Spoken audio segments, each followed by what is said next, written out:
ህወሓት በዓለም አቀፍ የሽብርተኝነትና ድንበር ተሻጋሪ ወንጀል ምርመራ ሊደረግበት መሆኑ ተነገረ። በቀጠናውና በዓለም አቀፍ ደረጃ በትኩረት እየተከታተሉት ባለው በዚህ አዲስ መረጃ መሰረት ህወሓት ከተደራጁ የድንበር ተሻጋሪ ወንጀሎችና ከዓለም አቀፍ የሽብርተኝነት እንቅስቃሴዎች ጋር ባለው ንክኪ ዙሪያ ጥብቅ ዓለም አቀፋዊ ምርመራ ሊደረግበት መሆኑም ተሰምቷል። የምርመራ ሂደቱ ድርጅቱ በቀጠናው መረጋጋትን ለማናጋት ካደረጋቸው እንቅስቃሴዎች፣ ህገወጥ የሰዎችና የጦር መሳሪያ ዝውውር እንዲሁም ከሌሎች ድንበር ተሻጋሪ የወንጀል መረቦች ጋር ስላለው ትስስር ትኩረት ያደረገ ነውም ተብሏል።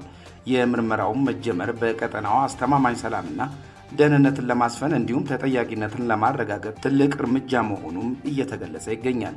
የምርመራው መጀመር በቀጣይ የድርጅቱ መሪዎችና ተባባሪዎች ላይ ሊያስከትል የሚችለው ዓለም አቀፍ የህግና የዲፕሎማሲ ጫና ከፍተኛ ሊሆን እንደሚችል የዘርፉ ባለሙያዎች እየገመቱም ይገኛሉ።